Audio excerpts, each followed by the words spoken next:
Years ago, there was a Japanese girl who was very vain and spent all her time staring at her reflection in a mirror.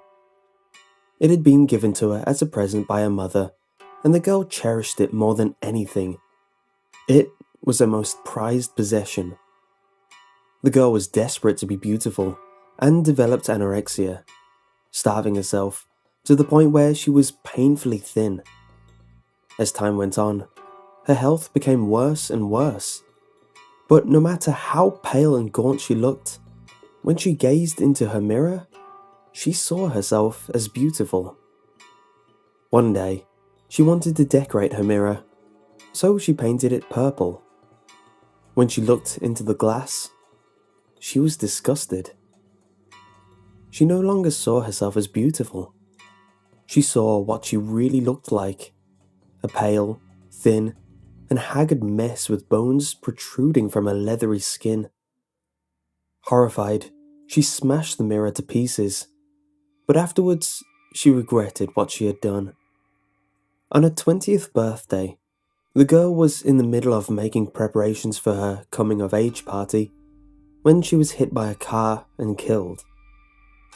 As she died, the last words on her lips were, "Purple mirror, purple mirror, purple mirror." After the funeral, when her parents searched the room, they couldn't find the purple mirror. Rumors about the girl spread around Japan. After her funeral, some young people were found dead under mysterious circumstances. All of them died on their 20th birthday, and no cause of death was ever found. But in each case, shards of purple glass were found in their bedrooms. Ever since that day, the words "purple mirror" have been cursed, and it is believed that anyone who still remembers the phrase by their 20th birthday will die. Note, it is very important that you forget you ever heard the words "purple mirror." Just try to get the whole concept of a purple mirror out of your head. Whatever you do, please, get those words out of your brain. Your life depends on it.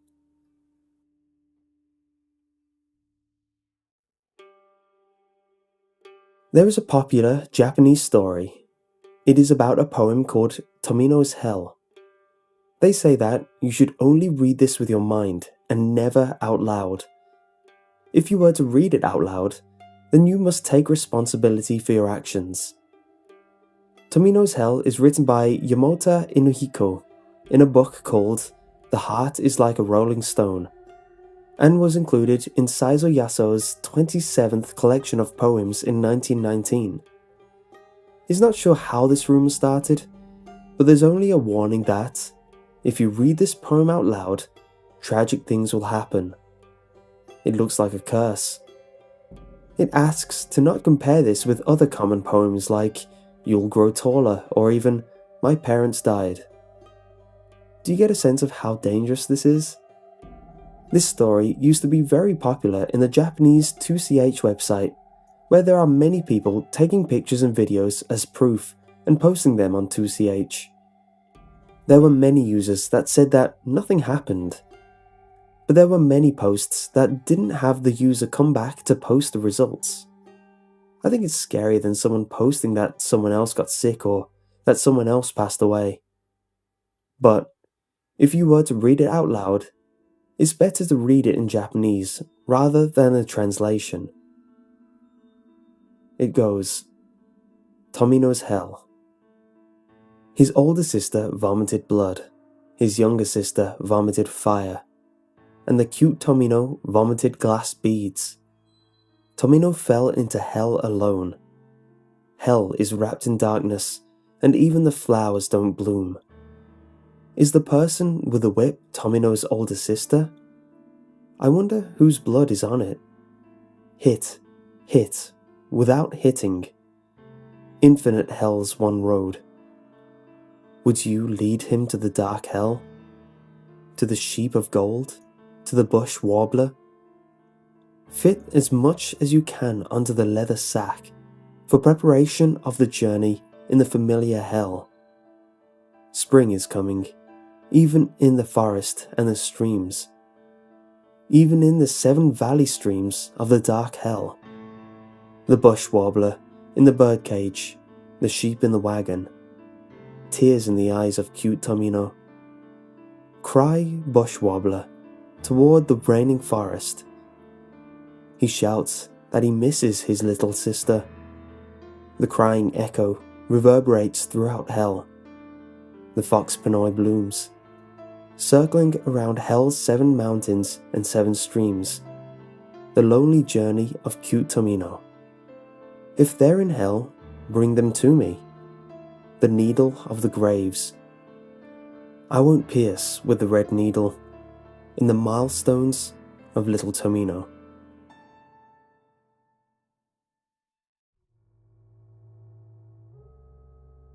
Located in a little wooden box on display in the Manenji Temple in the town of Iwamizawa, Hokkaido, Japan, stands a small 40cm doll which takes pride of place as part of a shrine.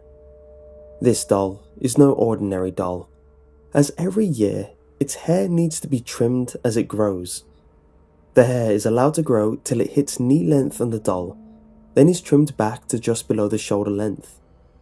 The hair has been growing for at least the past 75 years, and it is from this that the shrine has become famous. The doll was bought in Sapporo by a 17-year-old Akichi Suzuki in 1918 for his 2-year-old sister Okiku.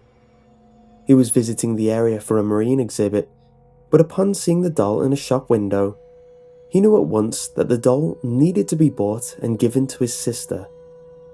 The doll stood about 40 centimeters tall and was dressed in a traditional kimono. The hair was black and cut to about shoulder length in a traditional style, and the eyes were piercing, like black beads pressed into the lifelike flesh of the face. When Akichi returned home, he presented the doll to his little sister, who fell in love with it immediately.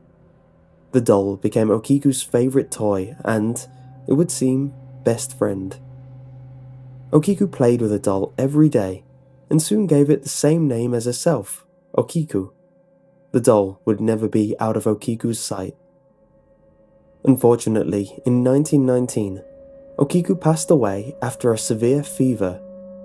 She was only 3 years old. The doll was to be buried along with Okiku, but due to some unforeseen circumstance, the doll was never placed with Okiku in a final resting place. Okiku, the doll, was instead placed in the family's altar, in commemoration of their daughter. Sometime thereafter, the Suzukis noticed that the doll's hair was getting longer. It once had a traditional shoulder-length cut, with neat ends, but now the doll had hair receding down towards the waist, and the ends were not random in length. The family believed the spirit/soul of their daughter inhabited the doll. In 1938, the family moved away, but not wanting to take Okiku with them, possibly out of fear that the magic of the doll was due to the proximity with their daughter's resting place, they instead took it to the Manenji Temple. Here, they informed the priest of the doll's hair, and the priest, over time, could confirm that the story was true. The hair did indeed grow. Periodically, the hair would get a trim, and soon photos of the doll with different hair lengths began to adorn the small shrine, dedicated to the Okiku the doll and Okiku the girl's memory. It has been said that upon analysis of a cut sample from the hair, that it does indeed belong to that of a child.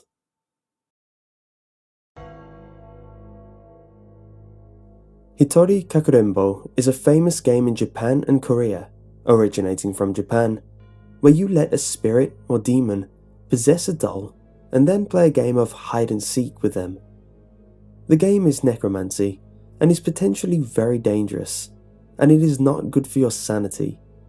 Do not try this game because you're curious or want to experience it for yourself. This is a very dangerous, life-risking game. Note, it's best to put your pets outside of your house. There have been reports of dogs barking and cats hissing at nothing.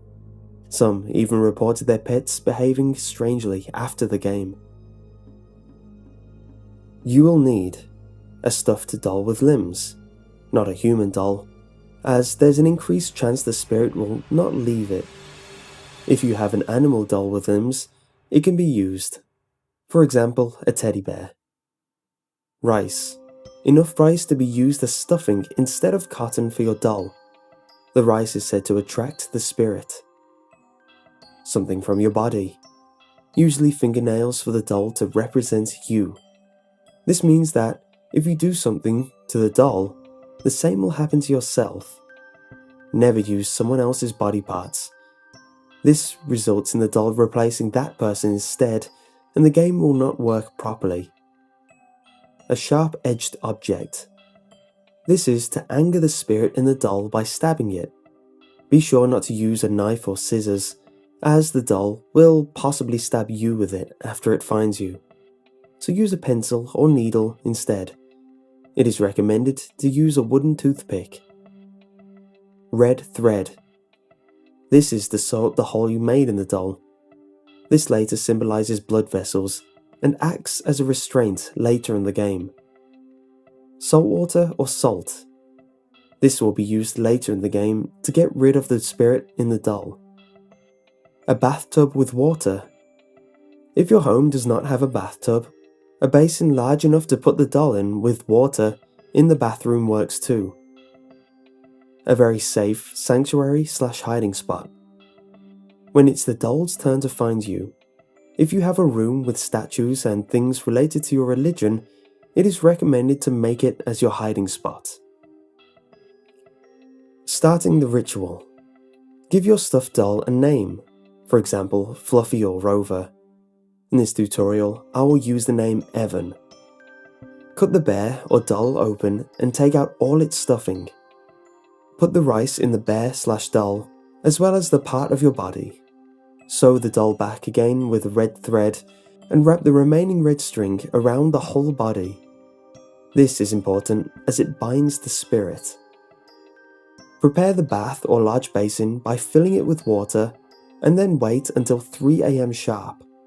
Though some versions say that you do not have to wait until 3 AM, but this is up to you.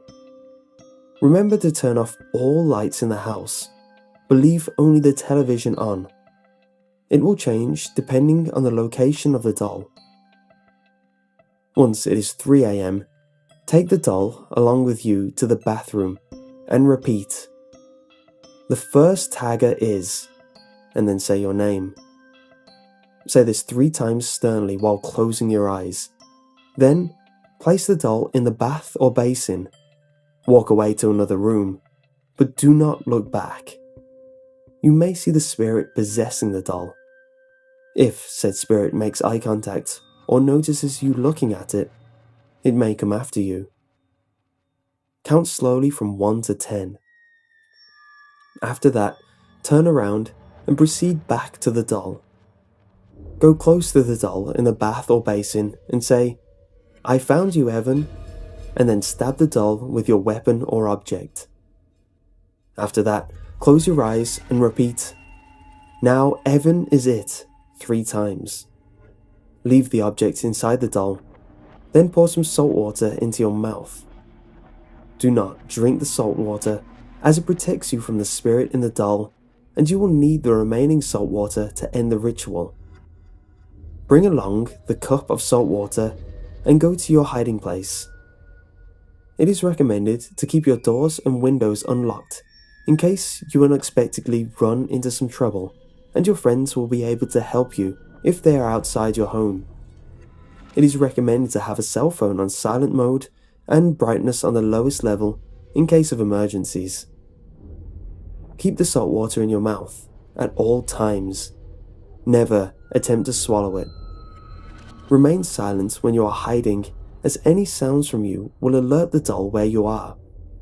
If the doll finds you, it will stab you with the object you stabbed it with, then possibly possess you as well. Keep salt water near at all times. Ending the ritual. Ending the ritual is very important as this will end the game as well. To end the ritual, get out of your hiding spot. Find the doll, it may not be in the bathroom, and then drink the salt water. Pour the remaining salt water around the doll in a circle as well. Close your eyes and shout, "I win," 3 times.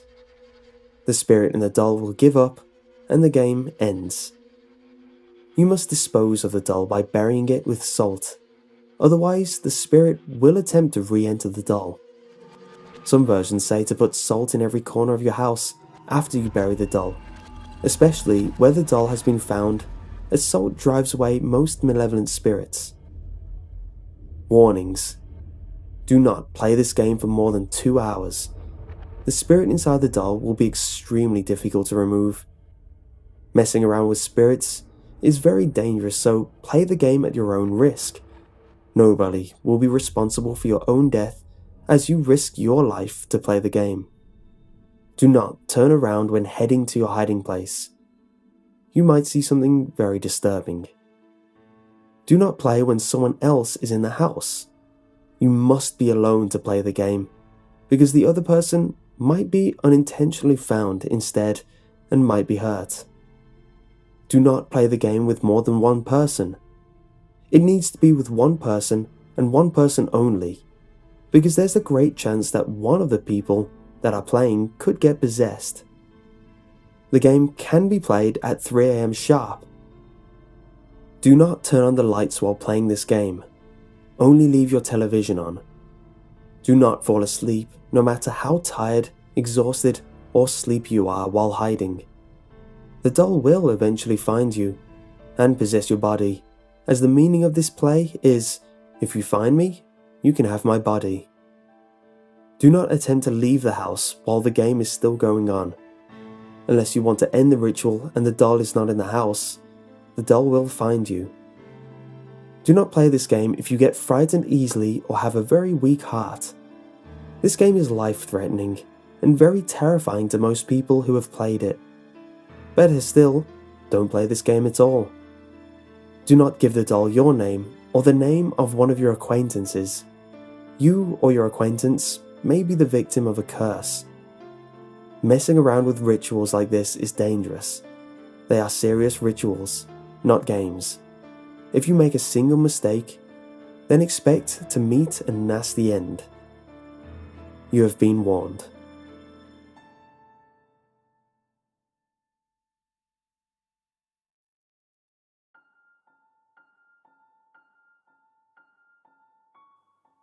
There is an urban legend where, if you hear this story, you might end up having this sequence of dreams within 3 days. Each dream is specific and has a specific rule to follow to progress each dream. On the first night, you will dream that you are sleeping in your room. Then, you will notice a girl peeping through the window. In your dream, you must let the girl in. The second night, the girl is inside your room. She's looking downward, and you cannot see her face because of her long hair. She is muttering something. After a while, you realize she's saying, "Please, please." You have to let her come into the bed and lie down next to you. The third night, you and the girl are laying side by side. You are now able to see the girl's face. Her face is horribly burnt. Make sure you do not cry out when you see her face. On the fourth night, you get out of bed. The girl says, "Let's go to the park." Make sure you take the girl to the nearest park without saying a word. On the fifth night, when you arrive at the park, you will notice someone pushing a stroller. Look closely and you will notice that the mother is a cat and the baby is a dog. In this dream, you must kill either one of them. The sixth night, when you're playing with the girl in the park, you will see an airship about to take off. Make sure you get on the airship in time. On the seventh night, the airship is full of people who, just like you, have heard this story. Once inside, find a seat for yourself at any cost. The eighth night, after some time, red roses and black roses start raining down you. Throughout this dream, throw out only the black roses from the airship. On the 9th night, the airship takes you back down to the park. Once there, go home with the girl and lie down in the bed again. You will not know what happens on the 10th day unless you have observed all the rules from the previous days. However, one last thing is that you should tell this story to someone while you are awake. Otherwise, you will go back to the first day of the dream forever.